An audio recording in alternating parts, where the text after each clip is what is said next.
আমি একজন শিক্ষক, ধর্মতত্ত্বের টিচার এবং বাইবেল মুকাদ্দাসের সাথে সাথে আমি কুরআন মাজিদেরও অধ্যয়ন করেছি।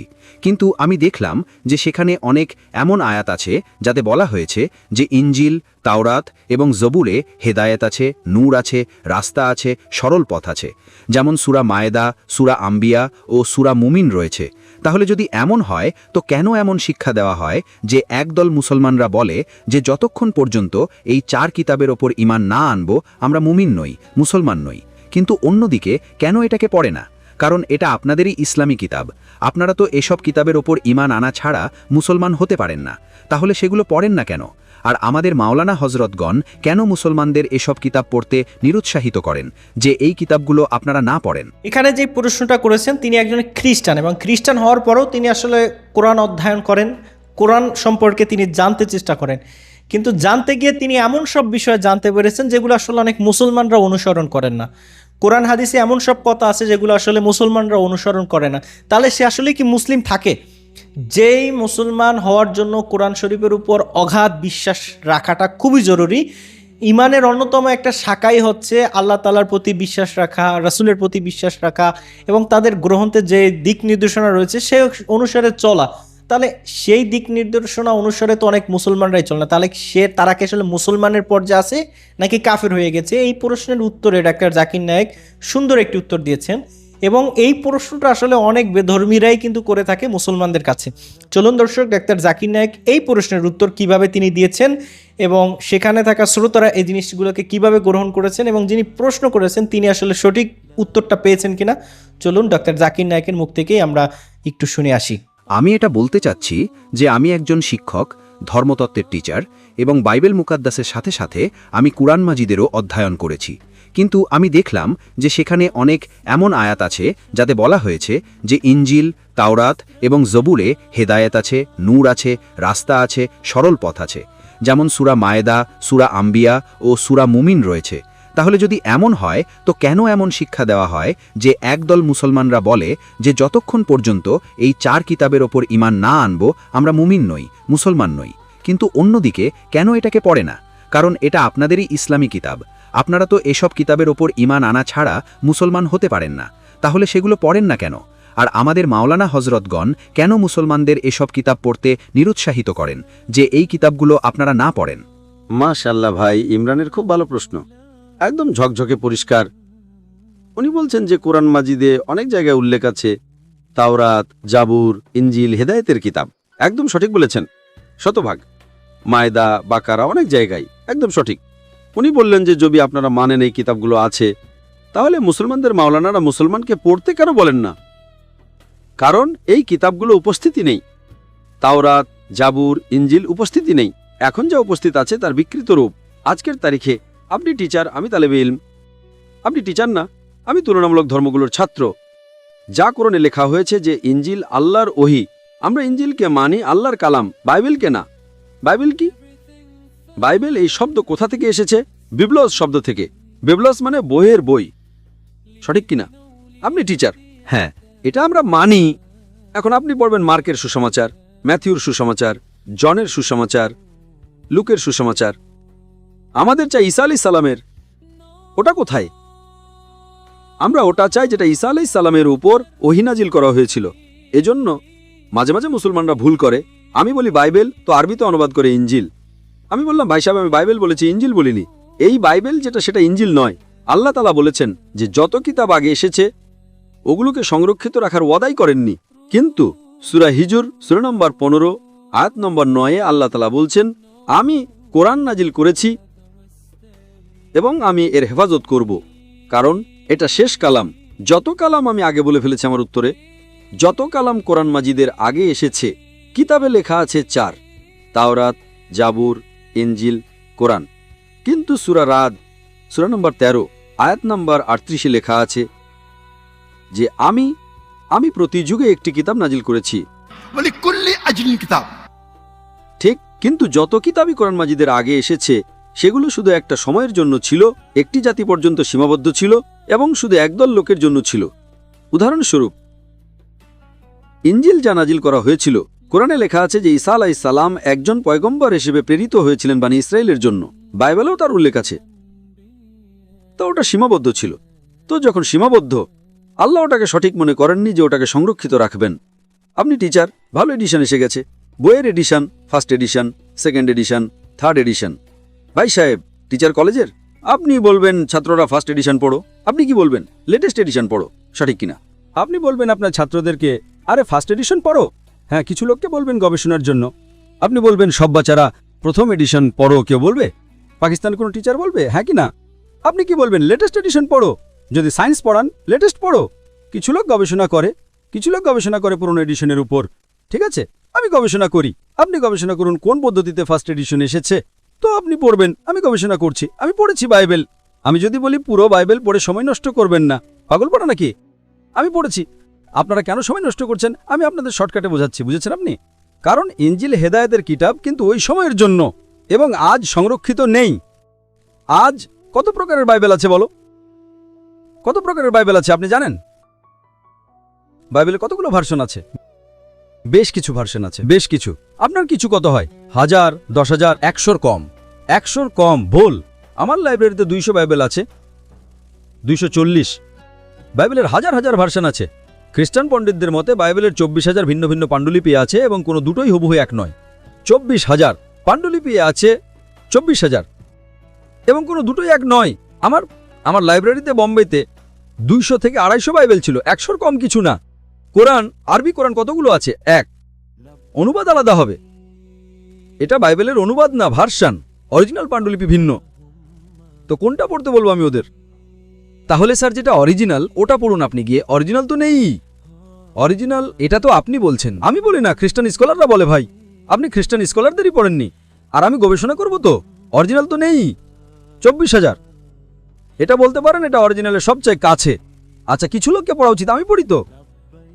আমি জিজ্ঞেস করি যে আপনি স্কুলের ভিতর বলবেন, কলেজে বলবেন, ও ভাই সাহেব আজ বইয়ের 20তম এডিশন চলছে, আপনি সায়েন্স পড়ছেন, 1 থেকে 20 সব পড়ো, বলবেন কি আপনি? হ্যাঁ, কিছু লোককে বলবেন যদি আপনার গবেষণা করার থাকে কোন পদ্ধতিতে এডিশন এসেছে, ওটা আমি আছি তো পড়ার জন্য। আমি কেন বাকি লোককে বলবো? 200 কোটি লোককে।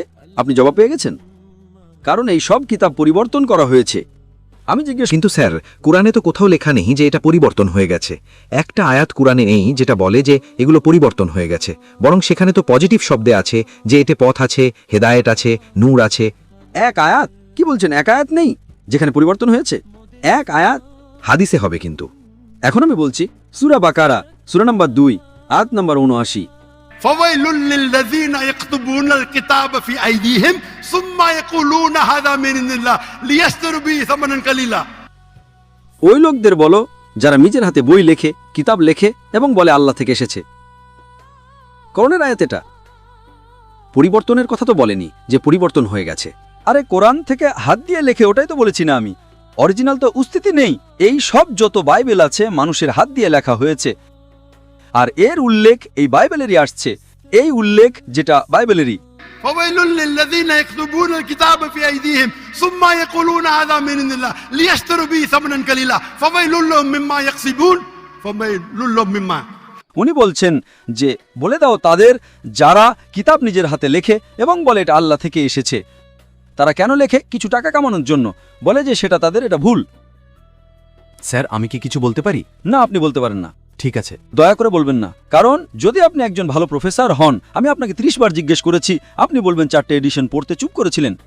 আপনি যদি টিচার হন, আপনার সায়েন্সের 20তম এডিশন চলছে, আপনি আপনার ছাত্রদের বলবেন সব ছাত্রদের প্রথম এডিশন 1 থেকে 1900 পড়ো। উত্তরই দিচ্ছেন না। এর মানে আপনি ভালো মানুষ নন। মাফ করবেন, মাফ করবেন, আপনি সত্যের মানুষ নন। আপনি যখন ফেসে গেলেন মুখই খোলেন না, অন্য প্রশ্ন করেন। একটা আয়াত দেখাও, আয়াত দেখালাম, চুপ করে বসে গেলেন। পাঞ্জাবে কি শেখে? আমি আপনাকে জিজ্ঞেস করি, যদি আপনি সায়েন্স পড়তে যেতেন এবং 20তম এডিশন পড়ানো হতো, কি আপনার পাঞ্জাবে দেখুন হেলথ মিনিস্টার বসে আছেন, এখানে এডুকেশনও আছে, আপনারা কি শেখান ভাই আগে 19টি এডিশন পড়ো? শেখান কি? এই যে যখন ফেসে যান না, একজন বুদ্ধিমান মানুষ কি বলবে? অন্তত স্বীকার করবে আমি ফেসে গেছি, মানে কিছুটা তো ইন্টেলিজেন্ট আছে। ওই বোকা মানুষ স্বীকার করবে না পুরো দুনিয়ার সামনে। কোটি কোটি লোক দেখছে আপনাকে। স্যার, আমি আপনাকে সম্মান করি, আমি চাই। ভাই, আপনি আমাকে সম্মান করেন, আপনি আমাকে সম্মান করছেন না। আমি আপনাকে একটা সহজ প্রশ্ন করেছি, আপনি একজন শিক্ষক হিসেবে, আমি শিক্ষক নই, আপনি কি আপনার ছাত্রদের বলবেন প্রথম 19টা এডিশন করতে? আপনি আপনার মুখে খুলছেন না। কিন্তু সাধারণ বই আর বাইবেলের মধ্যে পার্থক্য আছে না? আহা হা হা হা, যে কোনো বই হোক ভাই, বাইবেল আর কোরআনের মধ্যে পার্থক্য আছে না? একদম সঠিক। বাইবেল আর কোরআনের মধ্যে আসমান জমিনের পার্থক্য আছে।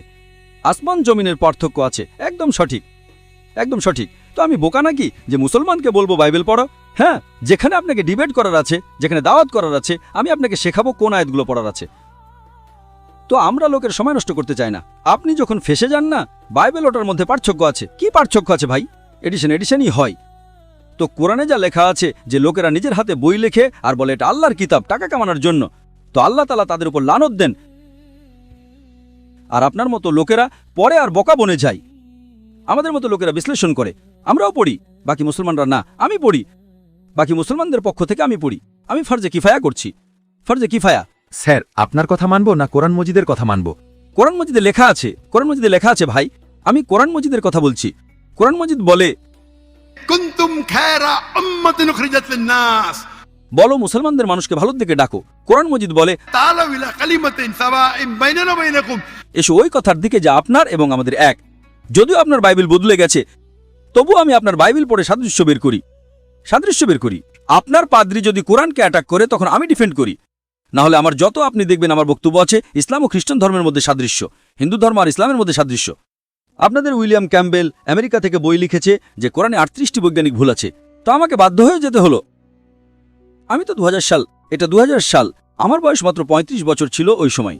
এবং গিয়ে বিতর্ক করলাম আমি তার সাথে। আলহামদুলিল্লাহ উনি স্টেজে স্বীকার করলেন, ডক্টর জাকির নায়েক বাইবেলে এত ভুল বের করেছেন, আমাকে আবার বাইবেল পড়তে হবে।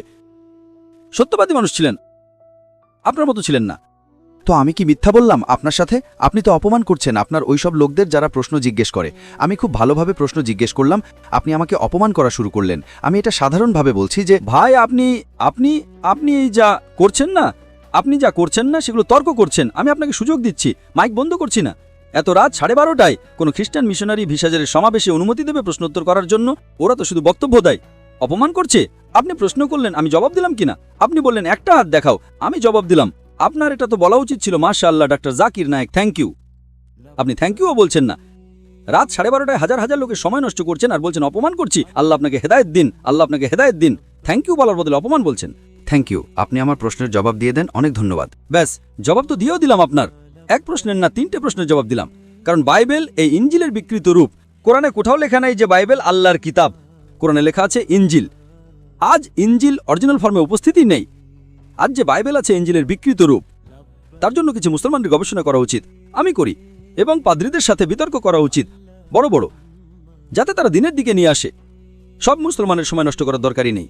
আর যেখানে আপনি বললেন একটাও আয়াত দেখাও যা বিগড়ে গেছে, ওটা তো বলেছি আমি যে লোকেরা লেখে কিতাব। আপনার 2-3টে প্রশ্ন সবগুলোর জবাব দিলাম। শেষে আপনি থ্যাংক ইউ বললেন, ভালো। আল্লাহ আপনাকে হেদায়েত দিন। I love you আল্লাহ আপনাকে সঠিক পথ দেখান যাতে আপনি সরল পথে আসেন। আপনাকে অনেক ধন্যবাদ। আমিও আপনার জন্য যিশুর নামে প্রার্থনা করব। ধন্যবাদ। ডাক্তার জাকির নায়েক হচ্ছেন এমন এক ব্যক্তি যিনি কোরআন হাদিস সহ বিভিন্ন ধর্মগ্রন্থ নিয়ে দীর্ঘদিন ধরে গবেষণা করতেছেন। শুধুমাত্র মুসলমান হওয়ার সুবাদে তিনি কোরআন শরীফ নিয়ে রিসার্চ করছেন, বিষয়টা এরকম না।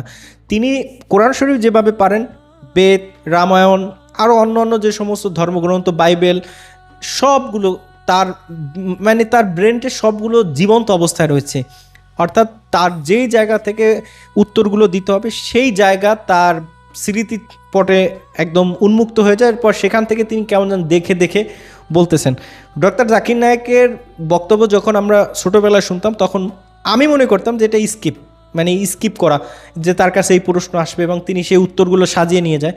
কিন্তু দিন বাড়তে বাড়তে যখন আমরা বড় হতে শিখেছি তখন আসলেই বুঝতে পারছি যে ডাক্তার জাকির নায়েক তিনি আসলে লাইভ প্রশ্নের এমন সব উত্তর দিতে পারেন যেটা যোগ্যতা আসলে আল্লাহ তাআলা ওনাকে ব্যতীত অন্য অনেককেই আল্লাহ দেন নাই, যেটা আসলে ওনার ভিতরে একদম বিরল।